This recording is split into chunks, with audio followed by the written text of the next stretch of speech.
I showed you ways on how to store the Chest of Rage, Secrets of Fire, and much more.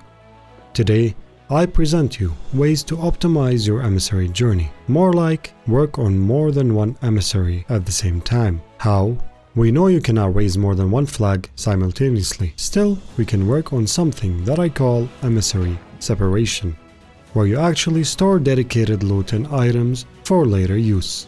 The emissary flag system is one of the most significant features introduced to Sea of Thieves. In addition to representing the faction and the voyage you are currently working on. It's exciting yet somewhat confusing. I'll explain everything about it so you can know how you are being rewarded and when. By understanding that, you will notice several things that you probably should have avoided, so you can simply do the right thing at the right time and not waste any potential emissary value, then rise like a boss on the leaderboards. Fuzzy here, and this is Emissary Separation System. Sit back, relax, and enjoy.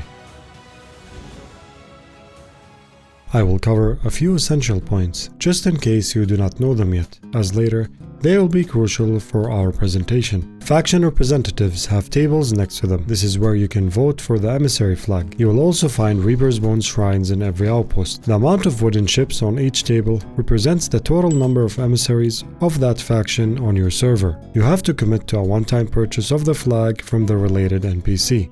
So simply buy them all the first time.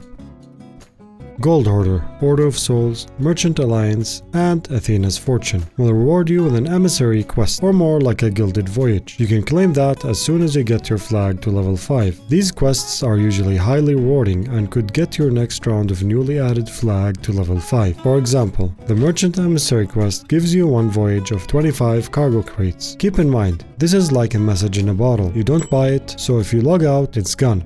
You can vote to lower the flag when you are done. Emissary flags give you reputation and gold when lowered based on their level, so it is always recommended to not lower the flag or sell anything before level 5. The higher your emissary level is, the higher the multiplier for the emissary value when you sell. Now let's get to our emissary separation system. Emissary reputation is earned through multiple checkpoints, depending on the emissary raised. For example, Gold Hoarder provides values on several checkpoints. First contact with treasure, first time treasure touches the ship, every step of riddle maps, and every time you complete a map. For Order of Souls, whenever you kill a skeleton captain, touch loot for the first time, and so on. I will be covering these details in another video, but for now, all you need to pay attention to is the common ways to gain emissary rep between factions, except for merchants, are through the first contact with loot and first time loot touches the ship. For demonstration purposes, I'll call them first chance and second chance.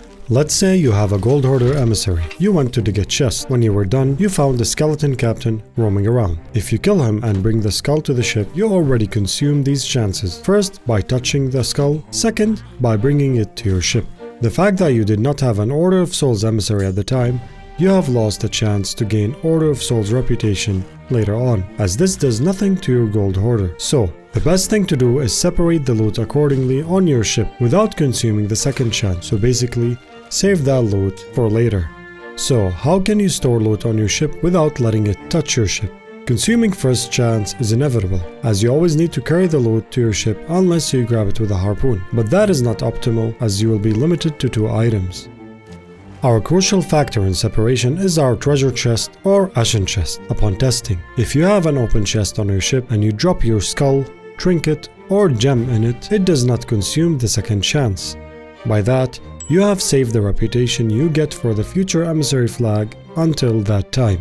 In this video, I have shown a small example. As you can see, I bought several ashen chests from the outpost with keys, so I can use these as my storage chests for the second chance. After finishing a round of Gold Hoarder, I sold all the gold chests, but collected skulls that I found on islands and wandering captains, then stored them in, making sure they never touched the ship before getting into the chest. When I finished selling, I sold my Gold Hoarder flag and raised the Order of Souls, then dropped skulls and gems out of the chests into the ship, and was able to save this emissary reputation for the Order of Souls. Of course, this was a small example, so I can explain how it works for the video. The more you collect, the higher status you will gain on the flag before even leaving the outpost for the second time.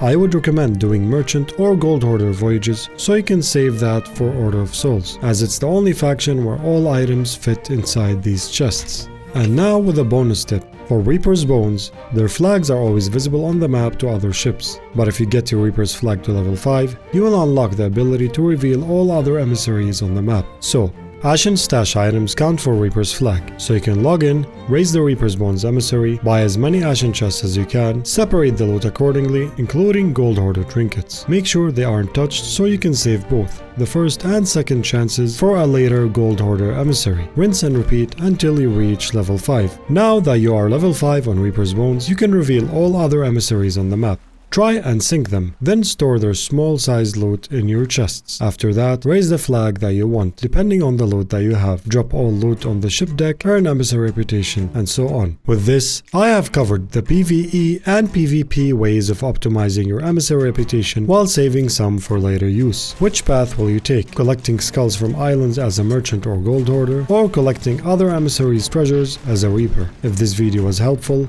please consider subscribing. It will mean a lot to me so I can achieve my milestones. And if you have any questions or want to share your adventures, feel free to visit me on my Twitch channel. Thank you for watching. Happy sailing. Someone that looks like Jackie, man. I lost all my muscles. I bet you hadn't had... I bet you had all the glasses so she couldn't resist. Exactly, look at that.